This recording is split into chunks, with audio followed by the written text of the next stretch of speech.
여러분, IMF 그러니까 국제통화기금이 한국 경제에 대해서 섬뜩한 경고를 내놓았습니다. 이 섬뜩한이라는 단어 자체가 와, 오싹하고요, 공포감이 장난이 아니다. 예, 그 뜻이 포함이 되어 있는 거예요. 제가 제목을 이렇게 쓴데도 그런 이유입니다. 우리가 금융위기 때만 하더라도 경제가 성장했습니다. 0.8%나 성장했어요. 예, IMF 위기 때는 굉장히 어려웠습니다. 경제 성장률이 역성장을 했죠. 마이너스 5.5%까지 역성장을 했었으니까요. 그런데 이번 위기 말입니다. 지금 대한민국에 와 있는 코로나 위기, 이거는요, 적어도 석유 파동 때보다가 더 어렵다. 2차 오일 쇼크 때보다가 더 어렵다. 이런 결과를 IMF가 내놨습니다. 우리가 1980년 석유 파동 때는요, 마이너스 1.7%였거든요. 그때도 아프다 했습니다. 금융위기 때도 아프다 했고요. 그런데 올해는 지금 IMF가 전망한 것은요, 마이너스 2.1%예요. 마이너스 2.1%라는 것은요, 석유 파동 때보다 대한민국 경제가 더 나쁘다 하는 것을 그대로 보여주는 실상입니다. 실상. 지금 우리 경제가 그만큼 어려움으로 계속 갈 거란 이야기예요. 보시면 이탈리아나 이런 데는 진짜 어렵다고 보죠. 12.8%니까요. 마이너스예요. 미국도 8%고요. 독일도 7.8%입니다. 일본도 마이너스 5.8%고. 예. 한국은 마이너스 2.1%, 중국은 1%예요. 진짜 최악으로 치닫는다 이렇게 이야기할 수가 있겠죠. 그런데 이 내용이 어저께 발표되자마자 기획재정부는 이런 이야기를 하더라고요.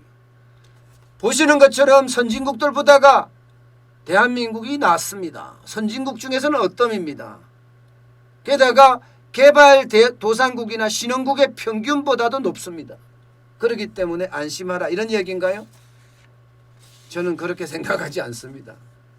이게 상대적 기준으로 볼 수 있는 문제가 아니에요. 각 나라마다 경제 여건이 다르고 상황이 다르기 때문에 절대로 상대적으로 볼 수가 없습니다. 오히려 말입니다. 우리 입장에서는 더 어려워질 수 있다는 상황을 알아야 합니다.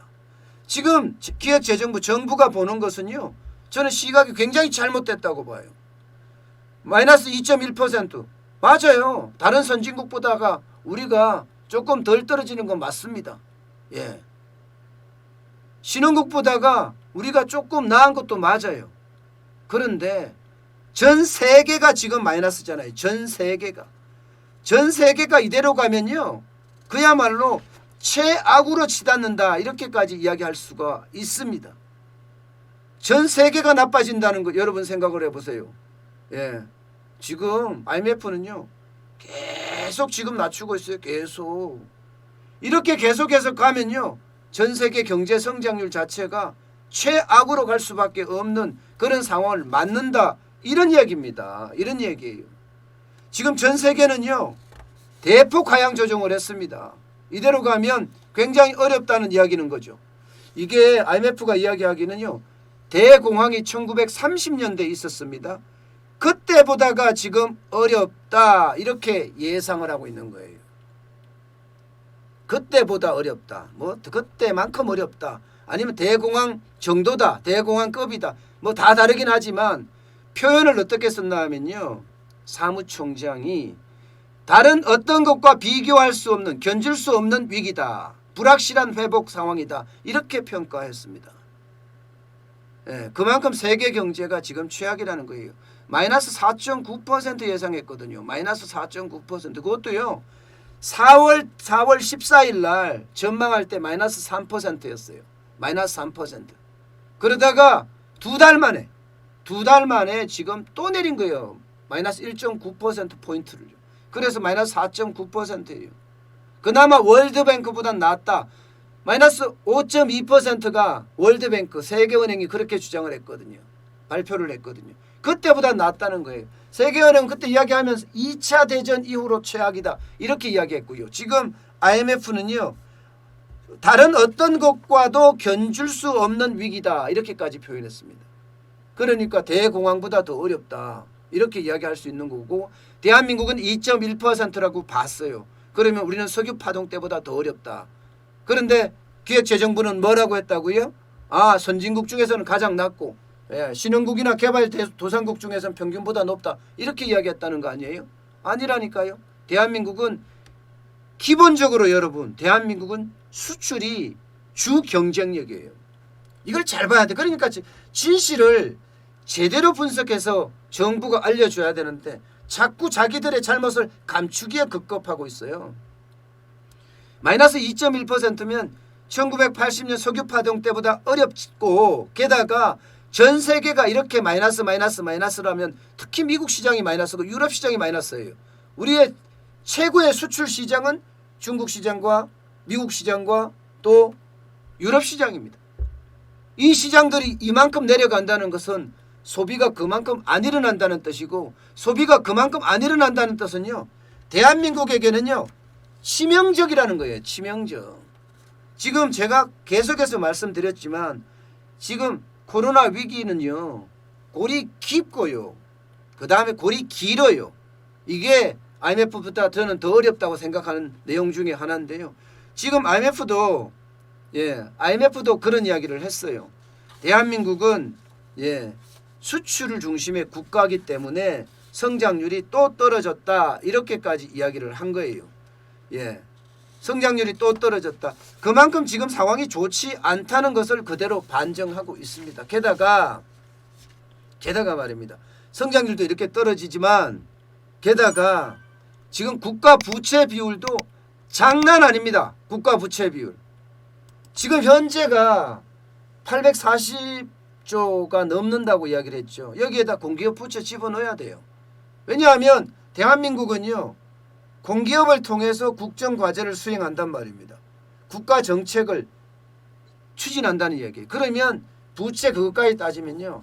우리 GDP 부채는 엄청나게 늘어나고요. 그걸 안 따졌을 때도 IMF가 분석한 겁니다. 49.5%까지 올라간다 이렇게 얘기했어요. 49.5%까지. 작년에 41.9%였는데 7.6%포인트나 증가한다 이렇게까지 예측을 했어요. 재정 적자도 지금 현재까지로 보는 건 5%가 넘습니다. 5.8%가 갈 거라고 예상을 하는데 IMF는 그나마 후하게 줬어요. 마이너스 3.6%까지 간다.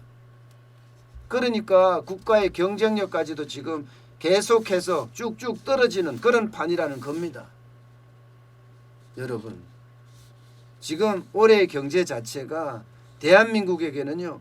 어쩌면 치명적인 상황이 될 수도 있다. 이렇게 볼 수가 있습니다. 치명적인 상황이 될 수도 있다.